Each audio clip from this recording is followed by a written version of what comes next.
Muy buenos días, queridos hermanos, Iglesia San Marcos, Iglesia Playa Ancha, Iglesia Anglicana Valparaíso. Siempre es una alegría poder tener un tiempito para reflexionar, ¿no? Para estudiar la palabra de Dios. Y hoy día nos tocan estos pasajes bien interesantes, ¿no? Bien interesantes acerca de las leyes sacerdotales.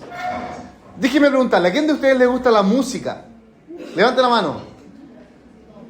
Oye, algunos no la levantaron, interesante. A algunos no les gusta la música. Bueno, a la mayoría sí, a la mayoría les gusta la música, muy bien.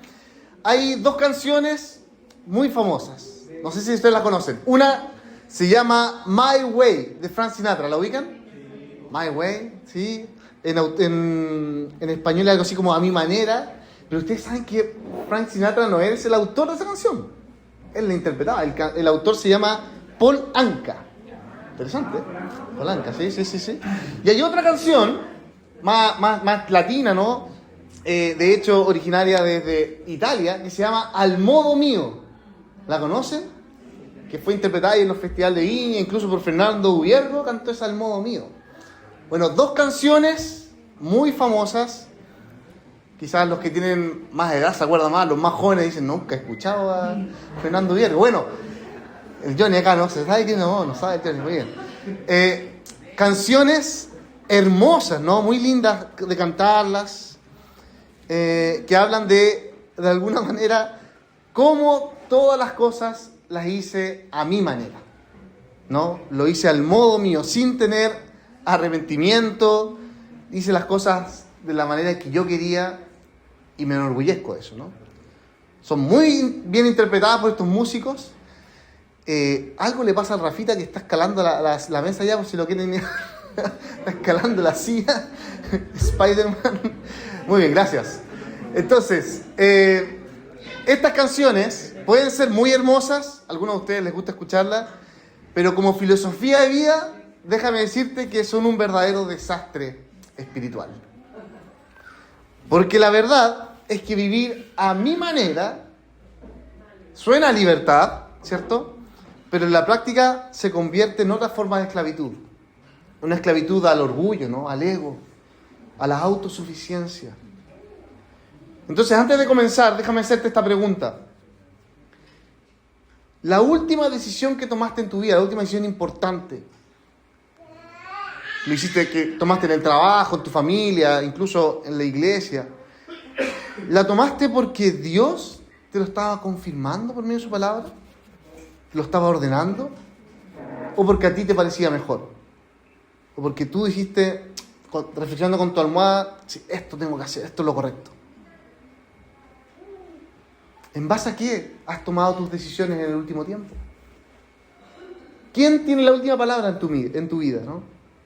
Por ejemplo, nuestra ciudad, Valparaíso, es una ciudad hermosa, maravillosa, pero algo que la caracteriza a Valparaíso, a la cultura del porteño, es que es una cultura bien chora, ¿no? Con carácter. Todos tenemos una opinión importante, relevante, si no la más importante es mi opinión, pensamos. Todos sabemos cómo hacer las cosas. Y esto es muy interesante, pero lamentablemente puede volverse en este obstáculo espiritual, ¿no? Esa tendencia a vivir las cosas a mi manera, al modo mío, in my way, en vez de agachar la cabeza y decir, Señor, estoy aquí por ti, para ti. Como bien decía Rosy, hoy día llegamos a este sermón número 11. 11 sermones hemos atravesado este libro de Éxodo en esta serie llamada Libres para Servir, ¿cierto? Y hemos recorrido la historia de cómo Israel salió de la esclavitud de Egipto y empezó a recibir la provisión de Dios, ¿cierto? Hasta que está acá en el monte Sinaí recibiendo la ley de Dios. Y en estos capítulos, en particular el capítulo 26, 27, 28, Dios da instrucciones para construir su santuario, el tabernáculo, para consagrar a sacerdotes a su servicio, ¿no? Y son instrucciones súper precisas, específicas, descriptivas, detalladas, sin margen para la improvisación, sin margen para decir esto lo hago al modo mío. Y la primera lectura que uno tiene al abrir estos capítulos, ¿cierto? En Éxodo, lo primero que ve es que podría ser algo tedioso, ¿no? tantas cosas, tantas medidas, colores, materiales, vestiduras. Pero si los leemos con los ojos del Evangelio, cada detalle, cada descripción define una verdad. Dios quiere relacionarse con su pueblo. Y Él ha provisto un camino para que esa relación sea posible. Ese camino, ¿no? Escucha bien, se trata precisamente de su palabra, de la palabra de Dios. Y apunta, toda esta descripción, detalles del santuario, de la vestidura, apunta a Jesucristo. Acompáñame en esta oración. Padre, gracias por este ya mediodía de domingo 17 de mayo, porque podemos abrir tu palabra. Podemos sentirnos y comprendernos vulnerables a tu voz. Tenemos una gran tentación, Señor. La tentación de hacer las cosas a nuestro modo, al modo mío. Cuando leemos esta descripción, cuando leemos estas leyes sacerdotales, tú nos desafías, Señor, a hacer las cosas según tú, lo que tú quieres, Señor. Ayúdanos a estar atentos en este tiempo, que sea realmente de alimento espiritual para nuestras vidas. Te lo pido, Padre, en Cristo Jesús. Amén. Amén. Como siempre les digo, tienen sus Biblias abiertas. Capítulo 26, 27, 28 de Éxodo.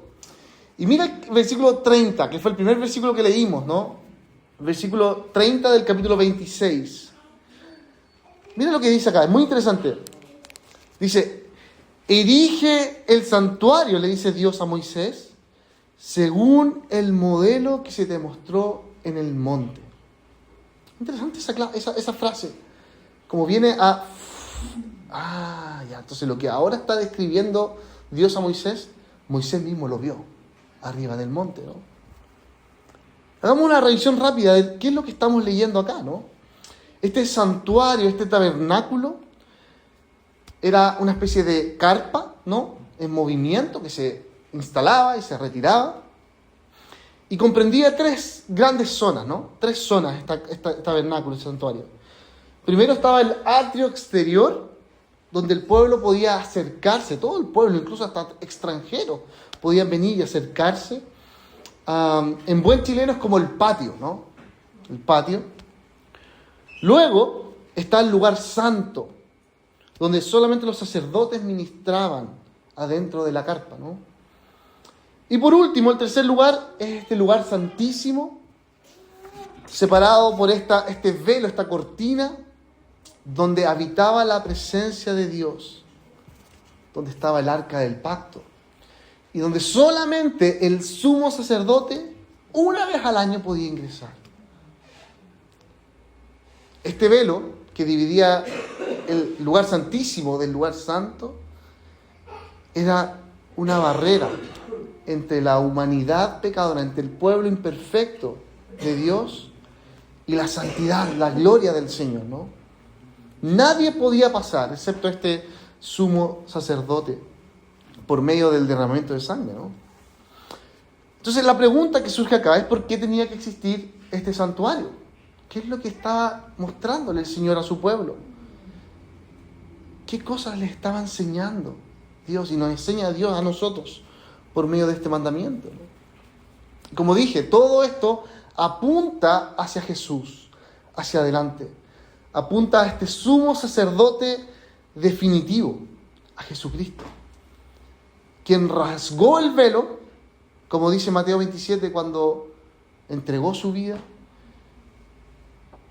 y el que entró de una vez para siempre al lugar santísimo celestial con su propia sangre, para darnos a ti y a mí acceso libre a Dios. No por nuestros méritos, porque nosotros todos somos pecadores, sino porque Él lo hizo por nosotros, ¿no? Por gracia. Entonces, ¿qué cosas nos enseña Dios en estos pasajes que nos permiten profundizar en nuestra comprensión de Cristo? Tres cosas vamos a ver hoy día en este pasaje. Primero, vamos a ver la precisión de Dios, ¿no? Dios es preciso en dar su mandamiento. Segundo, vamos a hablar de la autoridad de Dios. Y tercero, vamos a reflexionar en el llamado de Dios. La precisión, la autoridad y el llamado de Dios. Vamos con lo primero, ¿no? Esta precisión de Dios. Porque fíjate que el Señor nos da sugerencias. Háganlo más o menos así, más o menos como de esta medida, en buen chileno, así, ahí más o menos, al ojímetro. Mira, ven conmigo al versículo 30 que leímos recién. Levantarás este tabernáculo según el plan que se te ha mostrado en el monte, dice la Biblia de las Américas. Lo que el Señor está haciendo acá es poner a Moisés en una posición de, podríamos decir, intérprete de un tema original, ¿no? De un cover. Pero la imitación, esta interpretación de Moisés debe ser exacta, precisa. Debe obedecer literalmente a las palabras de Dios. No debe poner de su propia cosecha. Y esto choca con nuestra cultura actual, ¿no? Vivimos en una época, en un momento de la historia, en donde todos queremos poner nuestra marca personal, ¿no? Un graffiti. Esto lo hizo Moisés. Esto lo hizo... Todos queremos improvisar para darle más detalles a las obras que creamos. Incluso todos nosotros desconfiamos, o más que desconfiar, como que nos cuesta someternos a los manuales. Cuando llega algo nuevo a nuestra casa, no abrimos los manuales, si no los queremos hacer, como sale, ¿no? Finalmente, lo que nuestra sociedad valora, como dice Frank Sinatra, a mi manera, como yo lo hago, ¿no? La cultura, ¿no? La cultura posmoderna dice, construye tu propia espiritualidad, ¿no? Haz tu propia iglesia, de acuerdo a tu pinta. En cambio, Dios dice, no, hay un modelo revelado. Queridos, lo que el Señor hace en esta primera sección no es dar sugerencias, sino dar instrucciones claras. Y Él espera que sean obedecidas. Podría haber dicho, crea algo bonito para mí. Pero no lo hizo, dio medidas exactas, con materiales específicos, con colores determinados, para mostrar su perfección, su santidad, que Él no se compara a nadie. Él es perfecto, glorioso. ¿Y por qué tanto detalle? ¿Por qué tanta precisión nos da el Señor? Escucha esto. Porque cada detalle, ¿no? de este santuario, este tabernáculo, tiene un significado. Cada color, cada hilo, púrpura, azul, carmesí, cada material, oro, plata, las piedras preciosas, hablaban de un futuro que vendría, ¿no? Un futuro maravilloso, perfecto, pleno, donde la carnalidad del pecado del ser humano no nos va a definir, sino nos va a definir la gloria del Señor, ¿no?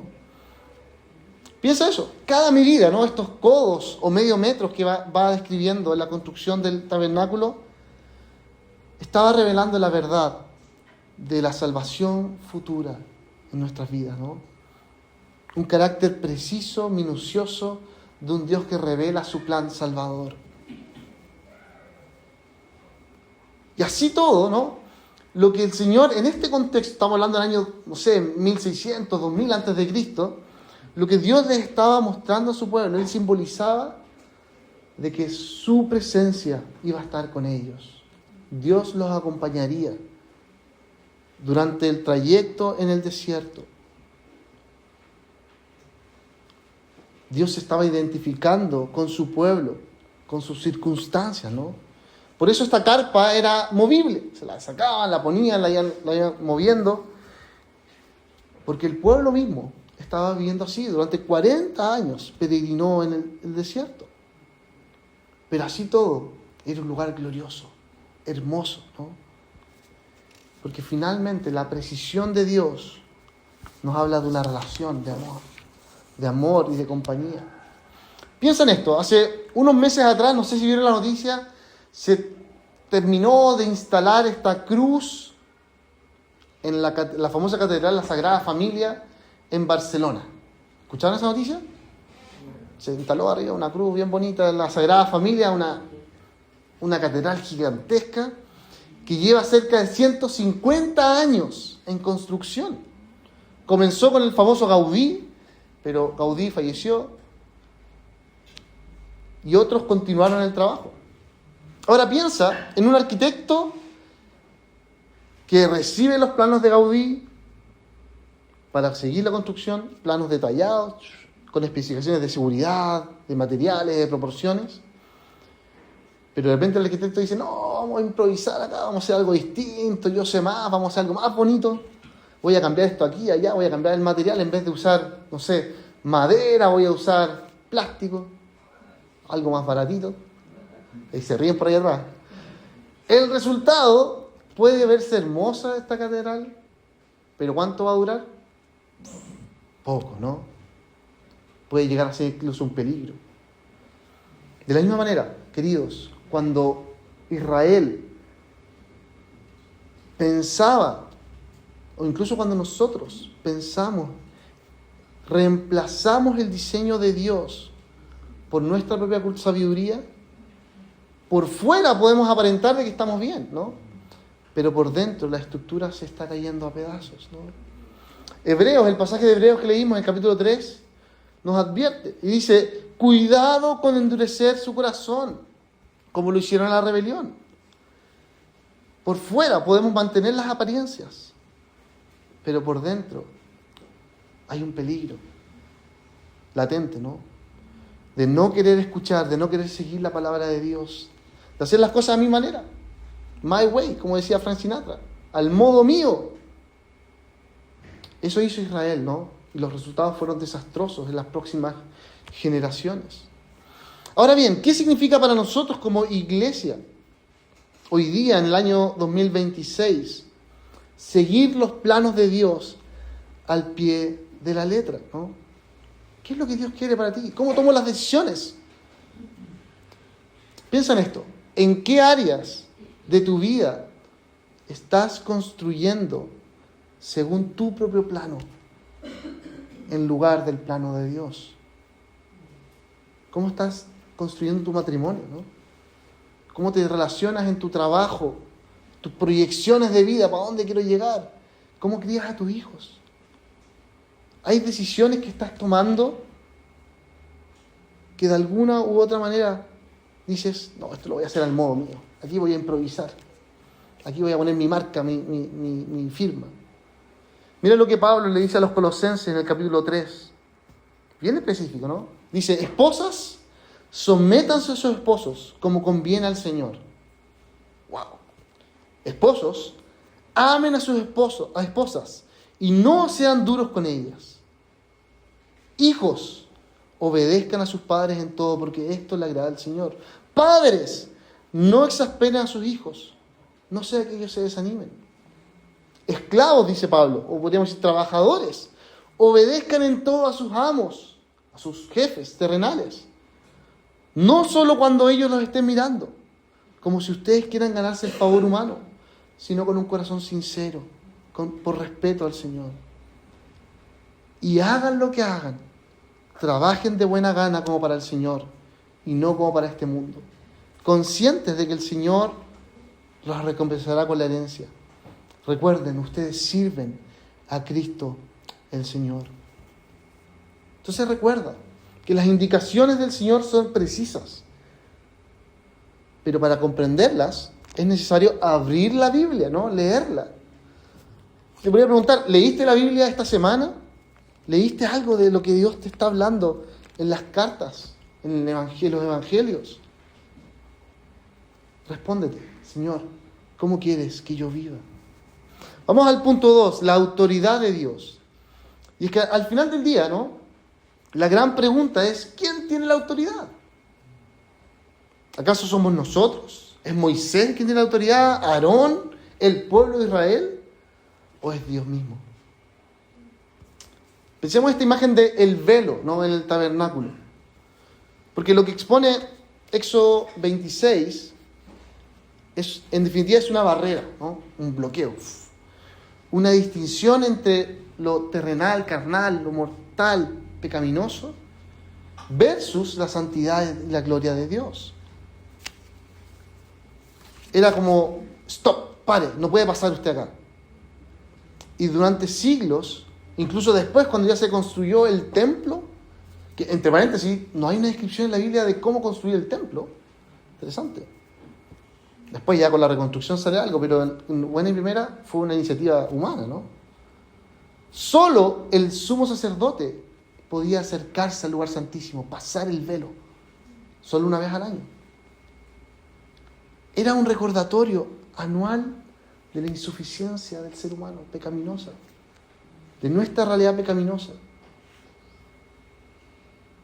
Solamente el Señor permite que un representante del pueblo venga a su presencia.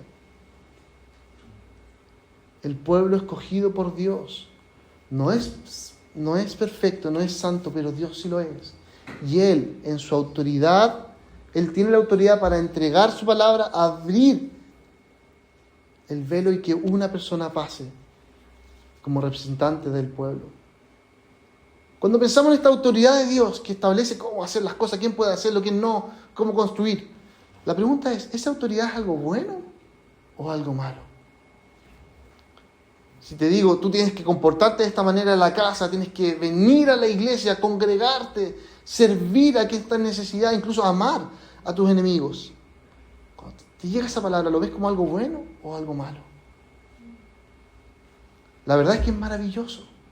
Porque la diferencia es que la autoridad humana, cuando los que hemos sufrido acá bajo una autoridad, sufrimos. Pero bajo la autoridad de Dios es algo glorioso. De hecho, mira lo que pasó con esta autoridad. 2000 años después de Egipto, de Sinaí, con la llegada de Jesús. En el momento en que Jesús estaba en la cruz, estaba muriendo. Dice que el velo del templo se rasgó de arriba a abajo. Como si alguien lo hubiera roto, ¿no? Dios lo rasgó. Dios abrió el camino. Dios dijo, ¿sabes qué? Ya está. Se acabó este sistema. Ahora mi Hijo abrió el camino. Por eso Jesús dice, yo soy el camino, la verdad y la vida. Nadie llega al Padre si no es por mí, dice Jesús. Incluso Hebreos, en el capítulo 4, nos invita a acercarnos al trono de gracia confiadamente. Incluso algunos dicen con alegría, con gozo. No como amurrado así, ya voy a ir a la iglesia. Sino es un privilegio, ¿no? Acercarte al trono de la gracia. No con miedo, ni con culpa pecaminosa, sino con esa vergüenza que lleva a la confianza. Hablábamos en las comunidades misionales de cómo el Señor sacrificó animales, les sacó pieles para cubrir nuestra vergüenza, ¿no? Qué maravilla es confiar en que ahora el Señor es quien cubre mi vergüenza, mi pecado, y puedo realmente acercarme a Él con libertad. Esa autoridad que Cristo ha hecho sobre mí me lleva a agachar el moño y alabarle, obedecerle. Es la libertad del Evangelio, ¿no? No una libertad para hacer lo que nosotros queramos después, ¿no? Eso es la gracia barata. Decir, bueno, si el Señor ya me salvó, puedo vivir lo que sea, tal. El Señor me perdona. Finalmente, esa actitud es vivir como Frank Sinatra, como la canción de Frank Sinatra, ¿no? O como lo que sea, vivir a mi manera.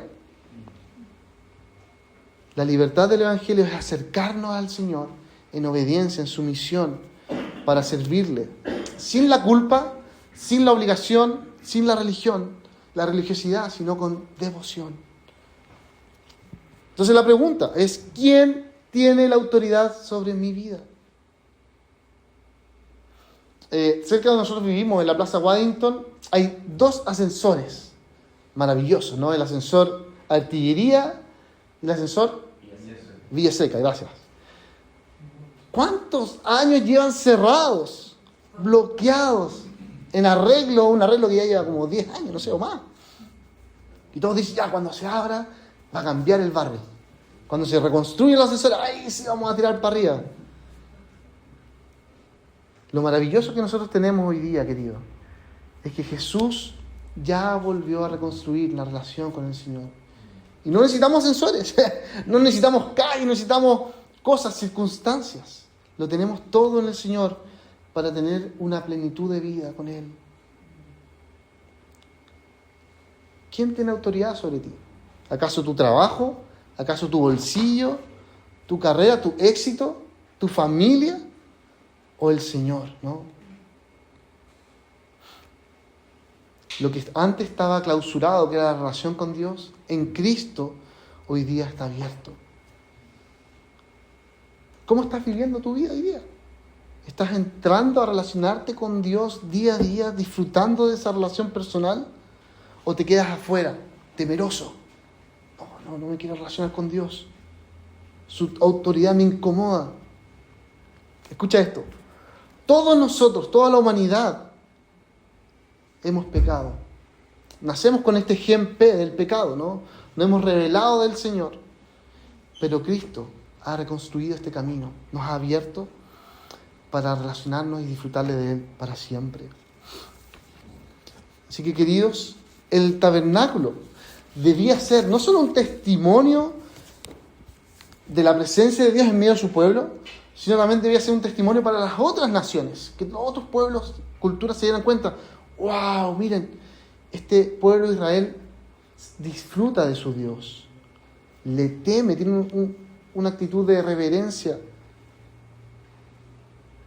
¿Cuánto más nosotros como cristianos debemos demostrarle a todos los demás de que Jesús ha abierto un camino nuevo y bueno para acercarnos al Señor? ¿A qué nos ha llamado el Señor entonces? Eso es lo que vamos a ver ahora, el tercer punto, el llamado de Dios. Y es que así como Dios diseñó un lugar especial, maravilloso, yo les animo a que lean descriptivamente cada uno de estos capítulos 26, 27, 28. Dios también usa a personas especiales, escogidas por Él, para servirle, ¿no? Pero este servicio no debería ser algo circunstancial, ¿no? Debería ser una vocación de vida. Porque finalmente, queridos, el sacerdocio que comienza a ser descrito acá es consagrado por Dios, de la misma manera que tú y yo somos llamados a servirle.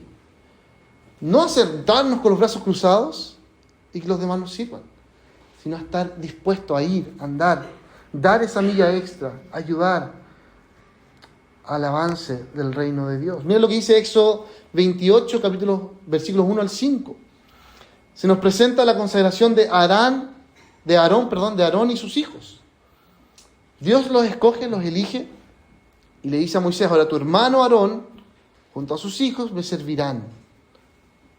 El Señor los aparta, los santifica para una labor y los viste de una manera especial.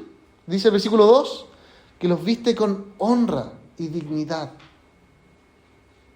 Pero Aarón y sus hijos no son especiales per se, ¿no?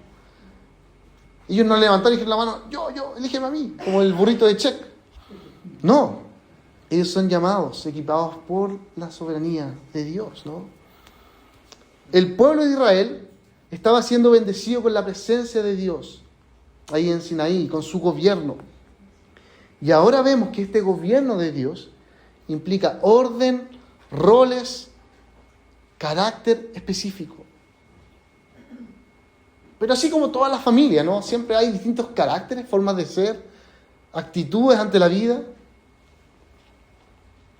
Incluso para Aarón, vamos a ver, y podemos estudiar un poquito más adelante, cómo hasta sus propios hijos fueron rebeldes ante el Señor, ¿no? Nadab y Abiú. Todos eran diferentes en su manera de acercarse a comprender este llamado al Señor. Porque el llamado de Dios es a someterte a su voluntad. Lo que ellos tenían que hacer es simplemente obedecer lo que Dios estaba indicando acá.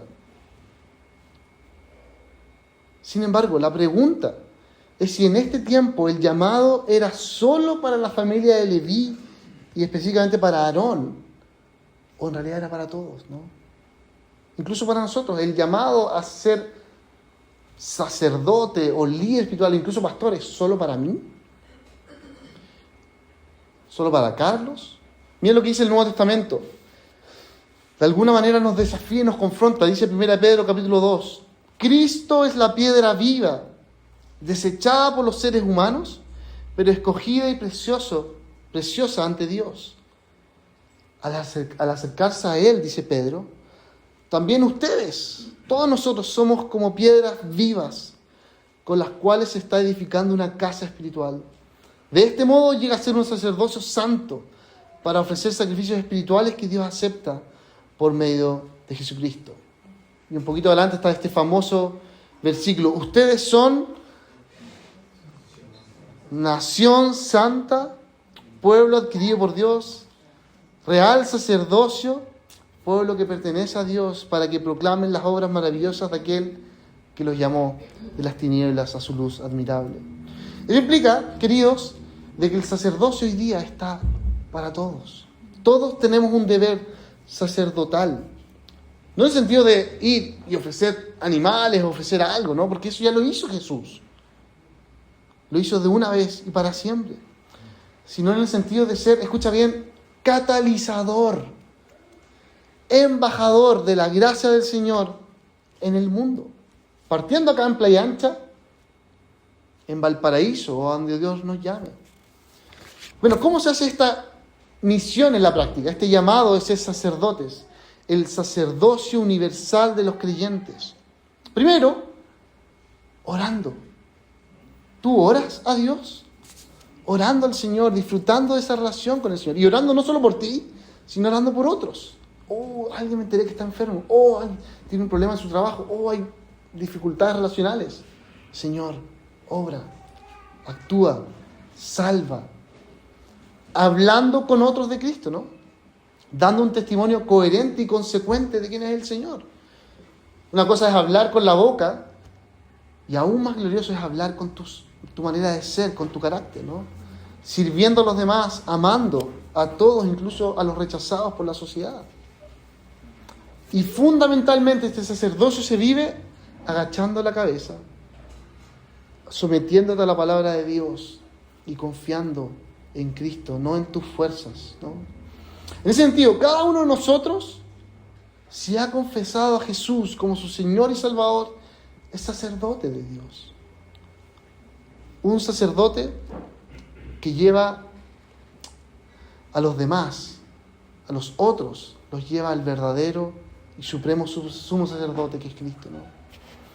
Pero acá viene la advertencia. Hebreo 3 dice, después de presentar a Jesús como nuestro sumo sacerdote, no endurezcan sus corazones como en la rebelión, como en Sinaí.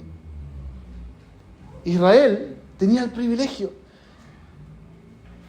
de haber visto las obras de Dios y de estar siendo llamado para ser sacerdotes del Señor, un pueblo santo, pero endurecieron su corazón. Eran libres, pero prefieren adorarse a sí mismos. Incluso en la iglesia hoy día hay personas que años llevan congregándose, que tienen muy antiguo en las distintas congregaciones, pero hoy día ya no están poniendo el hombro. Sirven solamente cuando algo les acomoda. Conocen este lugar, vienen acá, conocen las canciones, conocen de la historia del anglicanismo, conocen de otras iglesias incluso, pero no sirven de corazón. No estamos orando, no evangelizamos, escuchamos el sermón y nos vamos rápido. ¿Saben cómo se llama eso? Lo que haría acá el Señor, lo que le está mostrando acá a Aarón, incluso a los hijos de Aarón, eso se llama pecado. Eso es endurecer el corazón como en Sinaí. Es vivir de una manera dentro de la iglesia para exaltar mi ego, mi comodidad, en vez de servir, amar al Señor, ¿no? Por eso, querido hermano, yo te exhorto a ti en esta ya mediodía, de que si tú sientes que tienes un corazón endurecido, humíllate delante del Señor. Recuerda el Evangelio, ¿no? Para que el Señor obre de ti y te use como este sacerdote para el alcance de otros, ¿no? Para nosotros acá en Chile, y esto es heavy, ¿no? Cada vez que hay un desastre, un incendio, un terremoto, algo, nos ponemos la capa y empezamos a ayudar a otros, a servir, hacemos campañas, donaciones, la Teletón. Después del 27F fue famoso, ¿no? Muchos de acá fueron a ayudar. Incluso Algunas personas se sacrificaron por ayudar a otros. Ahora piensa en esto. ¿Acaso no es una tragedia constante ver familias, matrimonios destruidos a causa del pecado? Ver a padres, madres llorando por el pecado de sus hijos, de no poder salir del círculo de violencia. ¿Acaso no es horrible ver personas violentando a otros? Ofendiendo, como vi hace poco en las redes, a alguien por su color de piel diferente, arriba del avión, ¿no? Ver a jefes explotando a los demás, o a trabajadores robando, sacando la vuelta en sus trabajos. ¿Qué vas a hacer tú para servir al Señor como este sacerdote, ¿no? ¿Estás ejerciendo este sacerdocio real o te has acomodado a una actitud de vida fácil, cómoda, ¿no? Yo te animo, querido, a que, como hablábamos al principio, estas canciones, My Way, al modo mío, no definan la manera en que tú sirves en la iglesia, sino que tú vengas a la palabra, la leas, reflexiones en el Señor, en lo que Cristo ha hecho por ti, y digas, Señor, quiero obedecer, quiero vivir para ti, ¿no? Estaban estas canciones, pero Moisés ya había cantado una canción en el capítulo 15, ¿no? Lo pueden ver, Éxodo capítulo 15. Moisés ya había dicho que eran ellos un pueblo liberado por la mano poderosa del Señor. Un pueblo que no llegó a no pasó el mar y no llegó a Sinaí por sus propias fuerzas, sino que Dios lo hizo con su poder soberano. Esa es nuestra canción, querido. Alabar al Señor. Y cuando ahora cantemos después de la oración, yo te animo a que reflexiones. ¿Qué fue lo que Cristo ha hecho por mí? Dice Hebreos 3, capítulo 14. Hemos llegado a tener parte con Cristo si en verdad mantenemos firmes hasta el fin la confianza que tuvimos al principio, ¿no? Hermanos, no vivimos en una gracia barata, sino en una gracia cara que a Cristo le costó su vida para construir este sacerdocio santo, perfecto, en el cual somos parte tú y yo. Acompáñame en esta oración. Padre, hay muchas canciones a nuestro alrededor dando vuelta. Cuando encendemos la radio y escuchamos tantas versiones, tantos discursos, tantas enseñanzas. Pero nosotros hoy día queremos cantar tu canción, Señor. Queremos hacer las cosas al modo tuyo, al modo celestial y no al modo de nosotros. Ayúdanos, Señor, a ser sacerdotes que te sirven de corazón, con humildad, con amor, con perseverancia, con resiliencia. Incluso que cuando hemos pecado, vamos a ti constantemente y te pedimos perdón. Recordamos tu amor infinito. Ayúdanos, Señor, a amar a los demás. Ayúdanos a hacer las cosas a tu pinta, con el detalle que tú has dado, con la autoridad que tú nos presentas y con el llamado que nos ofreces. Te lo pido, Padre, en Cristo Jesús. Amén. Amén. Que Dios les bendiga, queridos.